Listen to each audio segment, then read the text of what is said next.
Welcome to Queer News Tonight. This is the world's first and only LGBTQ daily news television show broadcasting live and available on demand on your favorite streaming channels. Analytics company vidIQ has certified the Queer News Tonight YouTube channel as the world's most popular LGBTQ streaming news show. Our queer stories have reached over 10 million views. We are proud that Queer News Tonight has more YouTube subscribers than any other LGBTQ brand in Florida. We thank you for watching and supporting our voice in the LGBTQ community. There is no other program in the LGBTQ world like Queer News Tonight. It is Tuesday, July 29th. We are live and literally out of the closet and into the headlines. So many of your important stories we will tell this evening on Queer News Tonight.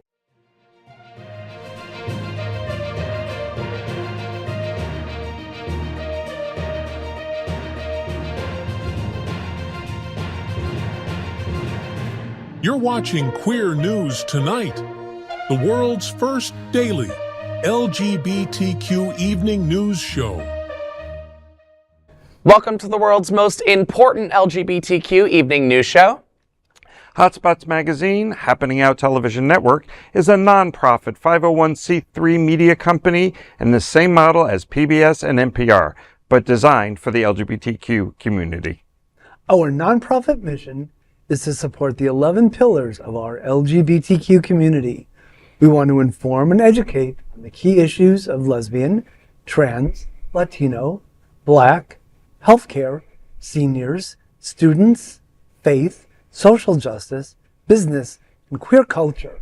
Help us support our diverse community. We are part of one of the largest LGBTQ nonprofit media companies in America, Hotspots Magazine and Happening Out Television Network. In 2025, our magazine is celebrating 40 years of the LGBTQ experience, and Queer News Tonight is celebrating our 5th anniversary with more than 10,000 LGBTQ television stories. We present Pride Fest on August 9th, and we declare that love is in the air with Pride Fort Lauderdale on Valentine's Day, February 14th. Our magazine, events, television news, talk and entertainment shows support our mission to educate the LGBTQ and broader community. In 2025, more than 100 community leaders will sit at this table and share their voice as our anchors. Together, we host this show to support the LGBTQ community. Let's meet this evening's anchors at Queer News Tonight. Let's welcome anchor Glen Weinzimer. He has been a South Florida advocate for over 30 years, raising awareness and more than $16 million for the HIV/AIDS community for 20 plus years. He is also a travel director and corporate events planner. Glen, it's always great to have you at this table. Always good to be here with you. Sunserve Youth holds back to school supply giveaway on August 2nd. Tell me what's happening out. Thank you for asking. On Saturday, August 2nd, from 9 a.m. to 12:30 p.m., Sunserve will host a back-to-school supply giveaway at AHF South in partnership with GLFGLCC and Spark United. The Black Leadership AIDS Crisis Coalition unites Black American cultural influencers and health advocates to promote sexual health and wellness. Spark United empowers women and girls with knowledge, resources, and supportive community connections. This giveaway aims to support LGBTQ youth and families as they prepare for the new school year during a time of increased social and political stress. Sunserve, which has provided essential services to queer youth, adults, and seniors since 2002, will offer free school supplies and groceries to help families offset rising costs. The event will also include health resources and community engagement opportunities. More information about the initiative is on sunserve.org. I love this time of year. I remember the, I think it's not Lowe's, it's Office Depot used to do it's the most wonderful time of the year as the kids are going back to school. And I just love that they took that Christmas tune and moved it forward. I think this is great. We used to get involved with these school give backs with a lot of restaurants and stuff would have the box that they would supply you, and you could help out and stuff. So it is great to see a lot of organizations that are going to be doing this, and especially Sunserve, be able to give back to our community through community support and raise awareness for themselves. Anytime I hear Sunserve, my ears perk up. 24 years of giving back to the community since 2002 alone deserves its own story here. But oftentimes I remember being in high school Well, and those supplies, even elementary school, like my parents would be really stressed out because the cost of the school supplies. So for those who can't always get everything that they need at an Office Depot or whatever, that store, this is an amazing outlet. And it's these events that really connect our community, right? Because you wind up finding more people who could be going through similar struggles, or you find more of a sense of community in people you didn't even know. So I think what's being overlooked too, for me at least, is that this is not just school supplies, but it's also food. Yeah. Right. They're providing food at a time when families do need the extra help because food prices are getting expensive. Yeah. So it's thinking about the whole family and not just the children in classes, which is what I appreciate. And like you said, it reaches. Mommy, I got tuna in a can. Well, but I mean, it matters. Listen, it does. Yeah, it does. But it also is reaching out to all the communities surrounding us. It's not just LGBTQ. It's the community in large. And that's where I think we as a gay community sometimes overlook and forget. We have to be, we do have to our moments to being insular, but we have to remember we have to be part of the community as well. And Sunserve is a great leader in doing that. Well said on that. You're I also remember all too well as a young gay boy the feelings of anxiety that started stirring in me at this time of year, going out and buying the stone tablets and the chisel. And I mean, it was kind of a hard time, but what a difference it makes to have the support of an agency such as Sunserve. How old were you when you had these unique feelings inside? Because it might not have been about going back to school. It might have been Jim sat behind you and the in class. And the chisel. Hours. Yeah.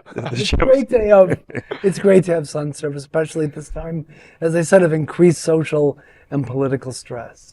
24 years and counting. Queer News Tonight looks forward to seeing you at Sunserve Youth's Back to School Supply Giveaway on August 2nd. That is a big LGBTQ story for today. There is no other queer nonprofit media platform like this in the entire world. Support our LGBTQ stories by subscribing and sharing Queer News Tonight. Let's welcome Gregg Shapiro, an inductee into the Chicago LGBT Hall of Fame. Gregg is an entertainment journalist whose celebrity interviews and reviews run in a variety of regional LGBTQ publications and websites. Gregg, it's always an honor to be at this table with you. Ditto. Fort Lauderdale LGBTQ social meetup group holds a cocktail mixer at Hunter's on August 5th. Tell me what's happening out.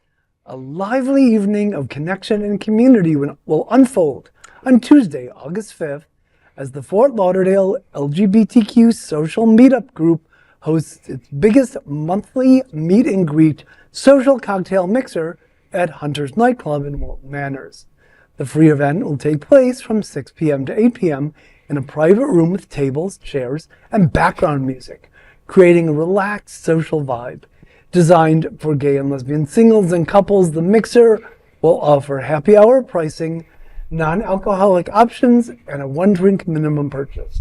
Organizers will encourage attendees to mix, mingle, and make new friends, especially welcoming new members and women. Guests will also be invited to stay afterward for karaoke night at the venue. The event promises a perfect escape from the summer heat while building meaningful queer connections.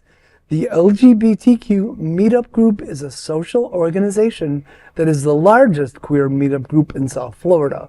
More details will be available on the Fort Lauderdale LGBTQ Social Meetup Facebook page. Well, if I wasn't an agoraphobic misanthrope, this sounds like what other people call fun. But seriously, there seems to be no end to the variety of events for LGBTQ folks in the South Florida region, including this one organized by Fort Lauderdale LGBTQ Social Meetup Group. So let's check one out. It does. I've performed for this meetup group before at 2 different venues on the drive, so I do know that they bounce around to many groups, different bars as a group, but they are always welcoming new members within the group, and I do know that I have friends and people in my life who don't necessarily want to be pushed into the setting of a meetup or a cocktail hour, but maybe after 45 minutes, they're not regretting their decision of being there. And I think this is the perfect opportunity to do that. And it's good for new people in the community to That's right. Get their land legs. And Hunters has always been so generous to our community and supporting everyone's efforts, regardless of what, whether it's lesbian thespians or the Bears of South Florida, the Gay Men's Chorus. Everyone is at. We used to do our event there for the Smart Ride once a year. So Mark Hunter and his team, Bruce and Diego, are awesome where they support our community, and this is a great pairing of the two. Right. Yeah, I can't recommend it more. Check out their social media page, and Queer News Tonight looks forward to seeing you at the LGBTQ Social Meetup on August 5th. That is a big LGBTQ story for today. There is no other queer nonprofit media platform like this in the entire world. Support our LGBTQ stories by subscribing and sharing Queer News Tonight.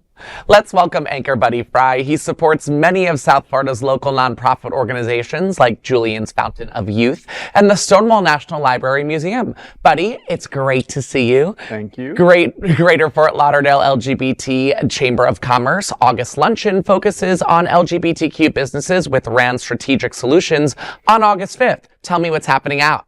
Well, the Greater Fort Lauderdale LGBT Chamber of Commerce will host its highly anticipated quarterly luncheon on August 5th at 12 noon at the Tower Club, Fort Lauderdale.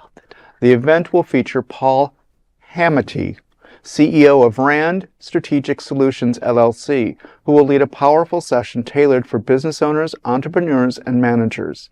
Attendees can expect an engaging and practical presentation focused on transitioning from reactive business management to proactive leadership. Hamity will offer insights on key leadership traits, building a best-in-class business, identifying common challenges, and discovering root causes and solutions. Founded in 2011, the Greater Fort Lauderdale LGBT Chamber of Commerce champions economic growth and equality for LGBT and allied businesses, and is one of the largest LGBTQ business chambers of commerce in America. To know about fees and other details, visit gogayfortlauderdale.com. You know, this is especially important at this, considering the economics that the country is going through right now and all the stress and challenges of the current administration. I'm sure, Glenn, you as a business owner for all those years and then running a nonprofit, which is another business on top of it, can truly appreciate some of the topics because you don't want to be reactive. You want to be ahead of the curve and you want to have solutions before things even hit the fan. And in an ideal world, which would have been the past, you would have had some heads up before crisis after crisis hit you. The problem right now is that by the time you find out about it, it's already halfway through it and we're living reacting. In it.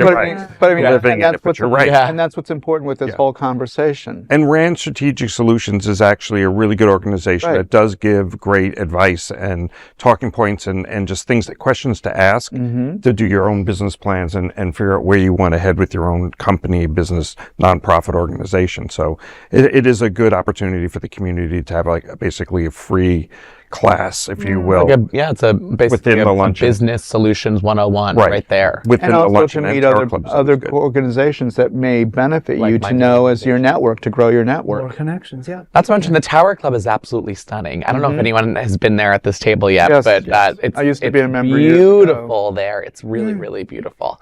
Queer News Tonight looks forward to seeing you at the Greater Fort Lauderdale LGBT Chamber of Commerce Luncheon on August 5th. That is a big LGBTQ story for today. There is no other queer nonprofit media platform like this in the entire world. Support our LGBTQ stories by subscribing and sharing Queer News Tonight.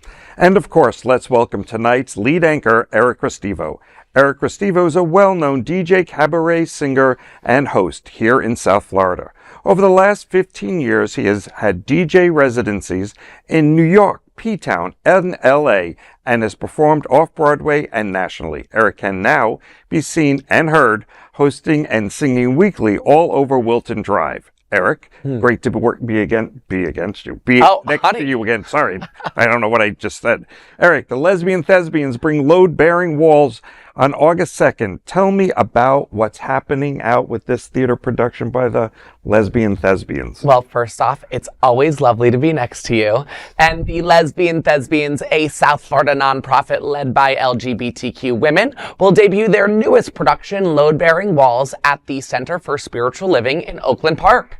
Showtimes are set for Saturday, August 2nd at 7 p.m. Written by Pamela Morgan and directed by Samantha Palomino, the play centers on Lena, an asexual lesbian, and her long-term partner, Sophie. When Lena dies and her conservative mother sues Sophie for control of the estate, a legal battle unfolds, questioning what defines a valid relationship. Inspired by a landmark 2022 Swedish Supreme Court ruling, the play challenges societal norms around romance, sex, death, and dignity. Lesbian Thespians is a unique, fabulous South Florida organization that expands theater and performance arts from a queer women and lesbian lens. More details are available on Lesbian Thespians social media. Listen, where do I get my tickets? I love the Lesbian Thespians. I love supporting any events that they throw out there. They are a fabulous group of women, and to see this level of production that's being done with this show, I'm here for it. We need more greatness when it comes to the arts. So yes. And I love the way that Lesbian Thespians just rolls off. Oh, every time. And every the play's subject matter Is really, real. it continues to be timely and relevant. So sounds like something worth seeing. And they're still a fairly new nonprofit. It's only been That's a couple of years. So they've made great headway in a very short period of time and making their mark on our community. So that's awesome.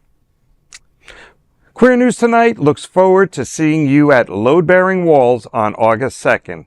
That is a big LGBTQ story for today. There is no other queer nonprofit media platform like this in the entire world. Support our LGBTQ stories by subscribing and sharing. Queer News Tonight.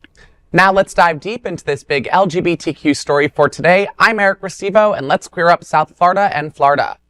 Hotspots looks at return of Cirque du Soleil's OVO to South Florida this August. Our Hotspots Happening Out LGBTQ lifestyle magazine Hotspots has a new feature on Cirque du Soleil's wildly imaginative show OVO.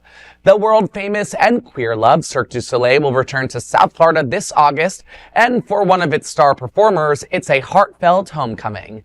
Ernesto Lea Place, an openly gay acrobat originally from Argentina, moved to Florida as a teen and now returns as part of one of the world's most iconic productions. Created 15 years ago, OVO, which means egg in Portuguese, has been reimagined with dazzling new costumes, acrobatics, and an enchanting story of a vibrant insect colony. The show will run at the Kaseya Center in Miami from August 14th to the 17th and at Amaret Bank Arena in Sunrise from August 20th to the 24th.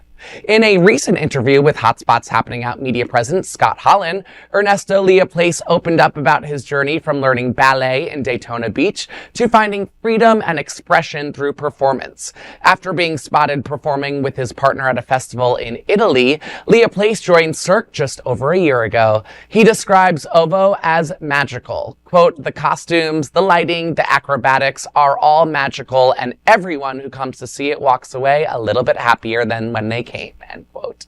To know more about the show and read the full interview, grab the free copy of the upcoming issue of Hotspots magazine on stands this Thursday, July 31st. Listen, Cirque du Soleil, the level of magic and production and talent and sportsmanship that goes into these shows. I mean, And my theater. hats. Oh yeah, and theater. I mean, they've been up and running for as long as they have for good reason. And this little story of a performer making a full 360 back to where they're from is just chef's kiss. I love it, and I hope I can get a chance to see it. You know. Yeah, the shows are always entertaining and exhilarating, which is sort of a rare combination. And he's kind of cute, too. Oh, I missed him. I'm going to have to watch it back. I'm going to have to watch it back. Tonight. But, yeah, I've seen so many of the Cirque shows over the years. The ones there's one in Las Vegas. It was a water one. I think it was. I think or there's something. like 6 or 7 in Las Love Vegas. the Yeah. Beatles one. The Beatles one, Right. yeah. I mean, every one of them is just mind-boggling to watch people twist themselves. I can't even bend down to tie my shoes, and these people are bending themselves in half and doing things I can only imagine, if you know what I'm saying. But Buddy, you brought up a good point. Many of them, if not all of them, have a story, and they're not just a circus of what people might literally think.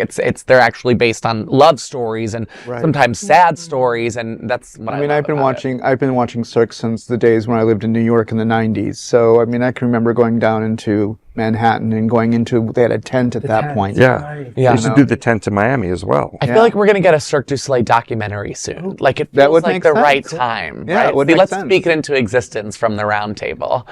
Everyone hold hands. No, that is a big LGBTQ story for today. There is no other queer nonprofit media platform like this in the entire world. Support our LGBTQ stories by subscribing and sharing Queer News Tonight. Now let's dive deep into the big LGBTQ story for today. I'm Glen Weinzimer, and let's queer up South Florida and Florida. What's behind Miami-Dade County's proposed 50% cut in cultural grant funding?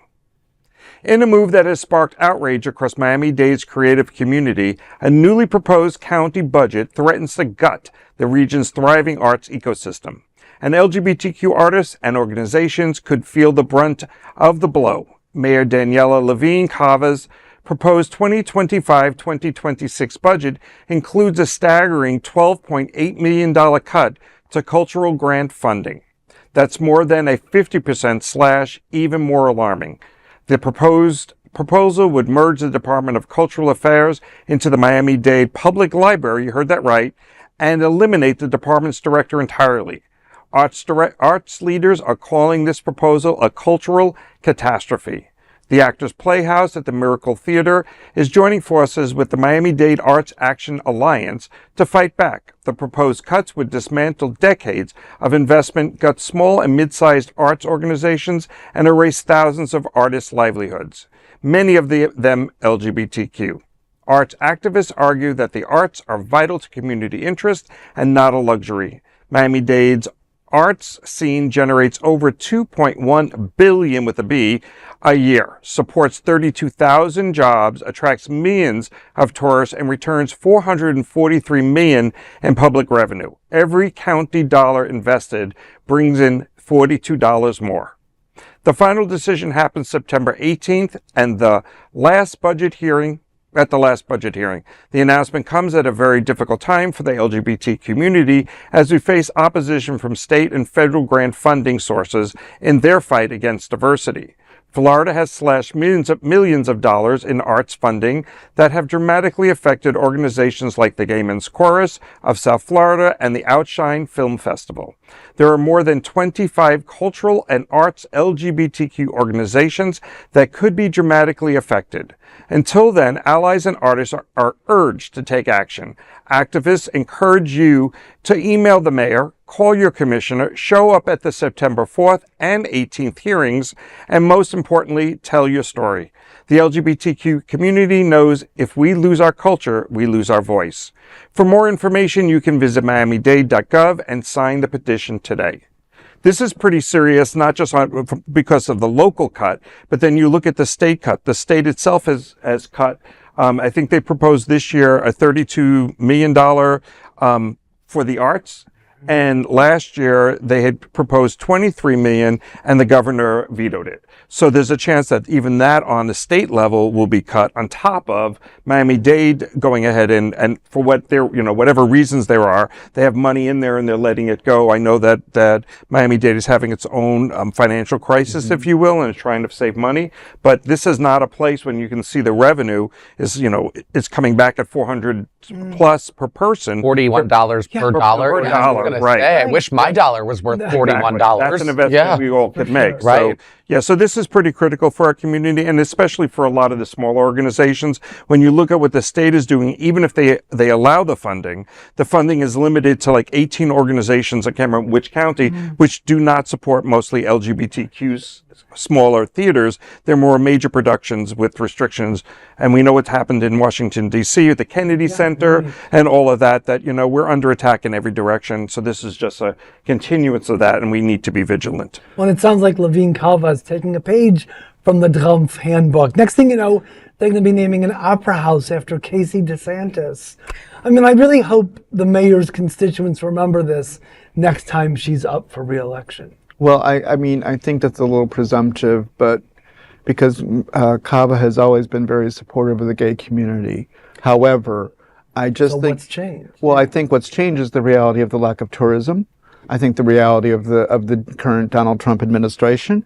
I think the current administration of DeSantis. I think that is all putting pressure. Now, the unfortunate thing is that I don't think it's an us and them battle.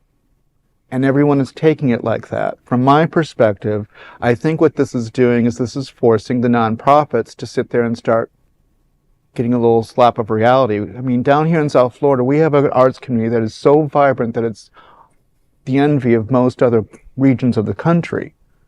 I think what we need to do now is we need to do an assessment saying who's being hurt the most and how can we come to the table and how can we all support each other.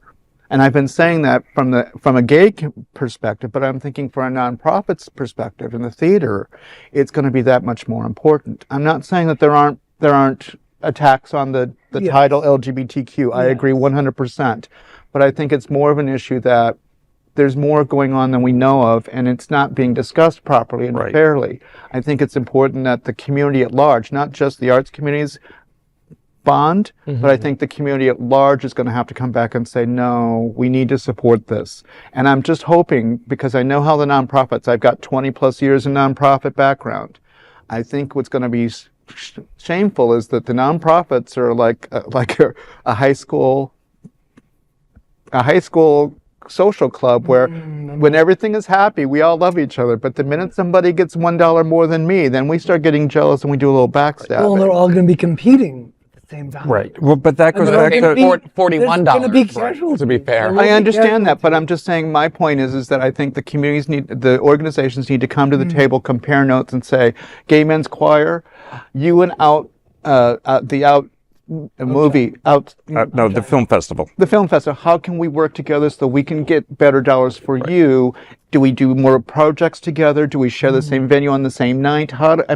We got to quit competing against each other. Collaborations. Right. And that's an even larger story because all nonprofits, regardless whether it's the LGBT community, whether it's the arts community, they all seem to do a lot of infighting. And I have found that when they do sit down at the same table and they can realize that they're all working towards the same goal, they can accomplish a lot more. And that's my point. Right. And so I agree with you. And the nonprofit, even the health nonprofits all battle each other. And when they come together, like, oh, we are on the same table. Right. So I just think that this... Well, you just said a mouthful, sister. Well, just saying. I mean that in the best way possible, because if everyone just came together, and that's my wouldn't point. This be a better world? And I agree with that. Essentially what you're saying, right? And I agree, and I know it's wishful thinking in a lot of ways, but I think it's the first step. Can be done. It's the first step so that we can start being more realistic. Yeah. And we need a good leader in the community that's going to bring people together, that's going to be able to get them all at the same table, that's not a threat to anybody, and that person is the one that they need to coalesce the groups together and say, okay, we share this problem. How do we fundraise together to bring in more people to an event? How do we do testing in 3 places instead of 6 on the drive? We all have to hire somebody. And how do we also introduce ourselves to those private families and those private foundations and those private donors that have the pocketbook, that maybe they can't write a check for $12 million, but they can write a check for $500,000. Right. We need to start.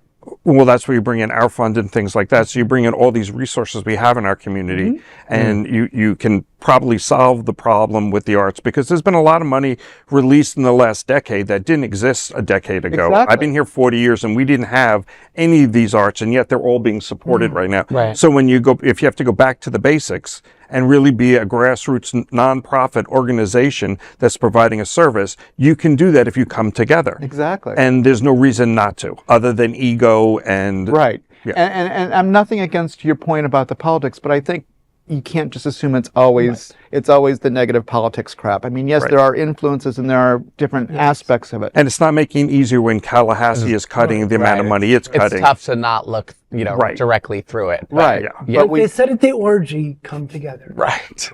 Well said, boys. Buddy, thank you for introducing that point of view into the conversation. I really appreciated it. That is a big LGBTQ story for today. There is no other queer nonprofit media platform like this in the entire world. Support our LGBTQ stories by subscribing and sharing Queer News Tonight. Now, let's dive deep into this big LGBTQ story for today. I'm Gregg Shapiro, and let's queer up politics. Is this an attack on gay as Project 2025 creator to run against Senator Lindsey Graham? We begin tonight with a shakeup in South Carolina politics that's raising alarm bells for LGBTQ Americans. Paul Dans, the man behind the far-right blueprint known as Project 2025, is set to launch a primary challenge against longtime Republican Senator Lindsey Graham. Dans, the former director at the Conservative Heritage Foundation, is expected to run for U.S. Senate in 2026. Now, if you haven't heard of Project 2025, here's what's at stake. The plan seeks to reshape the federal government, stripping away career civil servants, dismantling the Department of Education, ending diversity programs, promoting fertility awareness over contraception, limiting abortion, and rolling back queer rights. Dans left the Heritage Foundation just before the 2024 election, with Foundation President Kevin Roberts saying Dans would be, quote, moving up to the front where the fight remains, end quote. Graham, who has served since 2003, once called Donald Trump a kook and a bigot before becoming one of his most loyal defenders. He has consistently voted against LGBTQ protections, even as rumors persist about his personal life with male sex workers, alleging he goes by the name Lady G. Graham has been a reliable MAGA and Trump supporter, but queer activists suggest that targeting Graham is proof that the Heritage Foundation wants even more. The question has now been raised. Will South Carolina's Senate race become the next battleground for queer rights in America? Dun dun dun. Poor Aunt Pity Pat. She must have a terrible case of the vapors right now.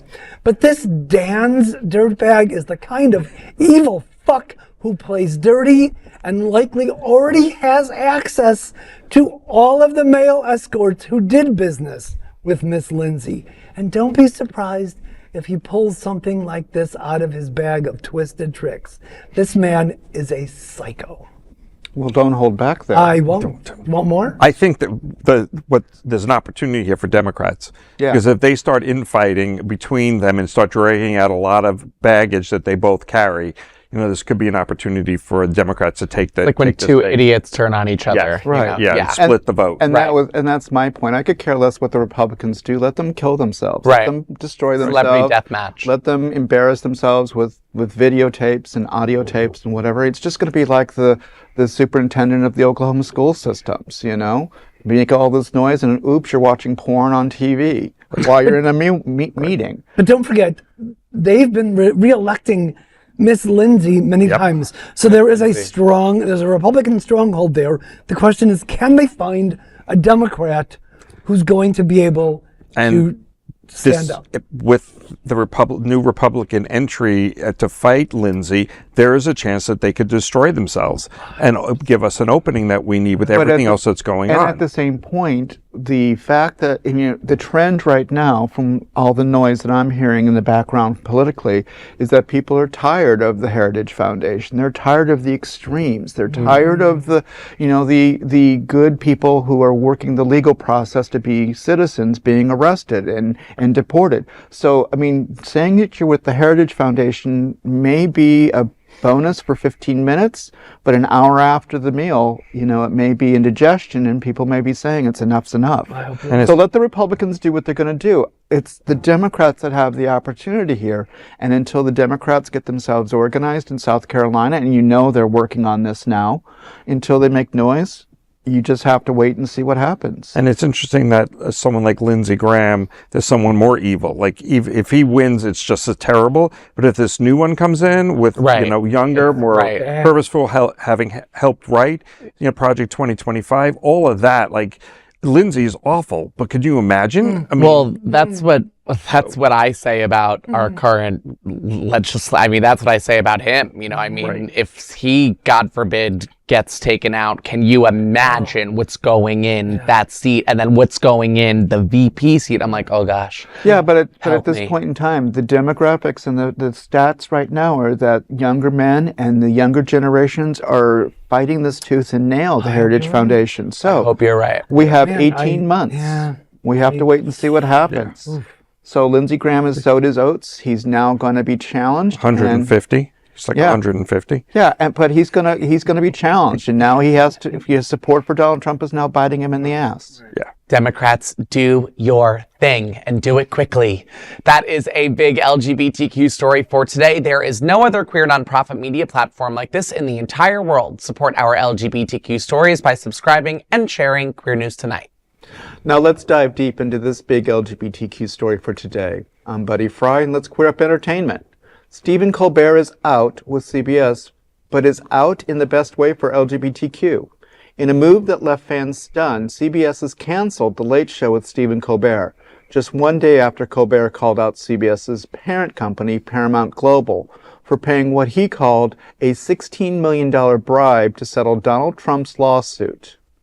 The lawsuit, which accused 60 Minutes of deceptively editing a 2024 interview with then Vice President Kamala Harris, was widely dismissed as by legal experts as baseless.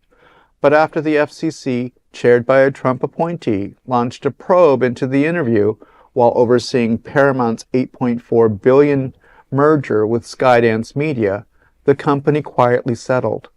Colbert didn't hold back, and CBS pulled the plug, claiming the decision was purely financial, even though The Late Show remains the highest-rated late-night program. The show will end in May 2026, but while Colbert may be out at CBS, he's been out in the best way for the LGBTQ community since day one. The LGBTQ ally, as far back as 2014, skewered then-Wisconsin Governor Scott Walker for opposing same-sex marriage. That same year, he spotlighted the legal powerhouses Ted Olson and David Boies, who helped defeat California Prop 8. In 2016, Colbert called out lawmakers for their obsession with trans bathroom bans, branding them the real weirdos. His pointed satire landed at a time when anti-trans bills were just gaining steam, bills that now exist in 19 states. In 2017, he mocked Vladimir Putin's censorship laws by portraying him as a shirtless gay clown singing RuPaul's Supermodel. Then in 2021, Pete Buttigieg used Colbert's platform to call out attacks on trans youth. And just last year, Stephen mocked Mark Robinson for referring to himself as a black Nazi on an adult forum, joking that, quote, Donald Trump might say he's a very fine person, but would not rent an apartment to him. Colbert's joke referred Trump's 2017, quote, very fine people comment about the Charlottesville white supremacist rally and the 1973 housing discrimination suit against him and his company. Stephen Colbert's show may be ending, but his legacy as a sharp, fearless queer ally lives on. It's tough. You know, there's been a lot of speculation about the merger between Paramount and Skydance, which benefited the family that owned Allison, yep. Mm-hmm. And it's tough because CBS kept quoting that they lose $40 million annually on the production value of the show, even though they are the highest ranking. It's a financially money-losing show for them. So it's tough, but, you know, I'm hearing rumors that Stephen might be evolving into a partnership with MSNBC, and I'm thinking that it's probably going to evolve like a lot of shows. A lot of people are not watching nighttime television anymore. They're going online to YouTube and, you know, the internet. So maybe there's an opportunity. There's an opportunity for him to grow an audience streaming, and I think he'll have an instant audience. I would be remorse to think that he doesn't already have 5 or 6 different offers from Netflix or Peacock or Tubi or whatever they all are. You know, I just think it sucks, and that's the only word that I can think of, because it sucks that this man-child is getting his way, essentially. It just feels like it starts at the top, obviously, you know, then trickles down the dirt water drain, hits a few stops on the way to where it needs to go, and it's just dirty. You know, it's the end of an era that did not need to end, and that is sad. There was a whole there have been 4 or 5 other late night hosts who have stood in solidarity with Stephen.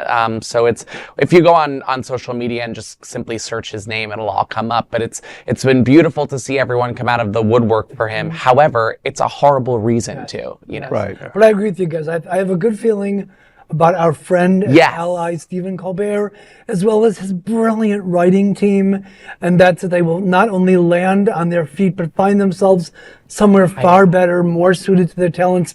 And let me just say, there's not enough Tarnacs on the planet to remove the tarnish from the so-called Tiffany network.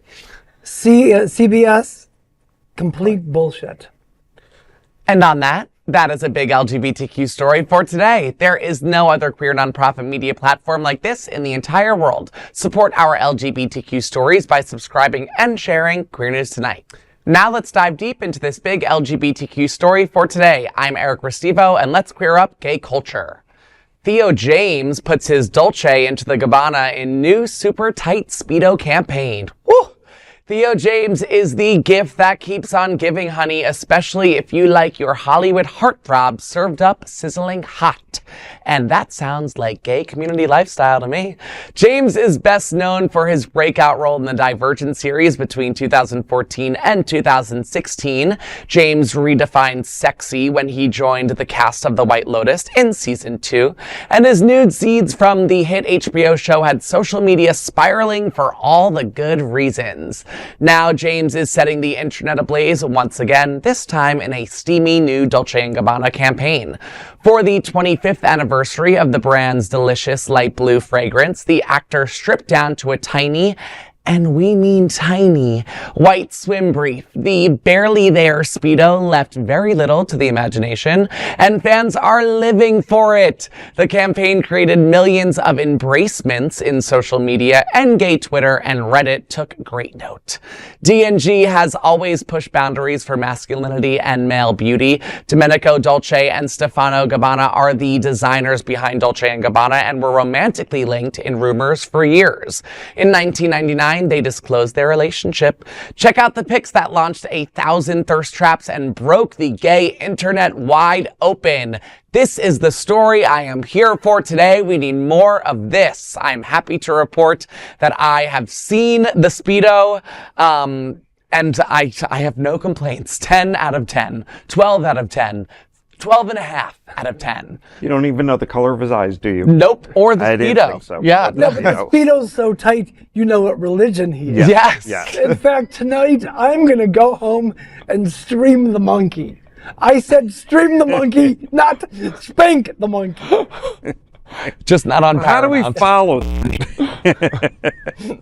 It's a great, visually it's amazing. Look, yeah, I mean, it's beautiful. He's beautiful. The fragrance is wonderful. It's a great fragrance. That's really Oh, what he's we going to should bring it focus home on. first. Don't become a dick. No, but it is a Down on this campaign one. There's a for campaign- light blue, the fragrance. There's a campaign right. for Dolce & Gabbana, and I want to give Yeah. Dolce & Gabbana their kudos. Yes. Because they've been more inclusive to the male body than any other fashion brand. They've had bears on there. They've had every body shape and They form. started it, I would say, like established it for the people From who have exactly. kind of, well, like the people who do it now ripped it off of them, you know, Yeah. kind of. Well, Yeah, didn't not in a Calvin bad Klein- way, in a good way. Didn't Calvin Klein come first with his I don't remember Calvin Klein 30-story ever building being once in over- Manhattan? He never No, we never had his it. body. You've never No. seen a bear. Well, that's what I'm on a saying. Calvin From a Klein. diversity Yeah. standpoint, Right. There you you know, go. And that's what I want to give Dolce Yeah. & Gabbana their Their kudos. flowers. I mean, Yeah. he's a beautiful man. He's not my type of man. I'd rather see a bear, but you know, let's But if he do was what it in is. front of you, right. in that, You would introduce him to me. what would you? I would say introduce him to all of you. What a sweet Yeah, that's great. Yeah. And That's our buddy. Yeah. And you guys can all fight over him. Yeah, well, no, we would just use our time wisely. That's all. That is a big and possibly our favorite LGBTQ story for today. There is no other queer nonprofit media platform like this in the entire world. Support our LGBTQ stories by subscribing and sharing Queer News Tonight. Those are today's headlines from Queer News Tonight. These anchors represent the best of our LGBTQ community. If our community is important to you, share this news with your friends and family. Join the conversation on our favorite streaming platform. Queer News Tonight is the only live LGBTQ digital television show in the world that is out of the closet and into the headlines. We need your support. If our community is to grow and then thrive, we must tell our stories and bring them to the attention of the broader world. This is the only place in the world that tells these types of LGBTQ stories in motion and sound. That is the passion of Hot Spots Magazine, Happening Out Television Network, and Queer News Tonight. I'm your anchor, Eric Restivo, and I wish you a fabulous evening on behalf of these LGBTQ reporters, the anchors of Queer News Tonight, including Glen Weinzimer, Gregg Shapiro, and Buddy Frey. We will see you daily at 8 p.m. to our LGBTQ world. We hope you will join us by embracing love, generosity, bravery, be transformative, and queer. Good night. Good night. Good night.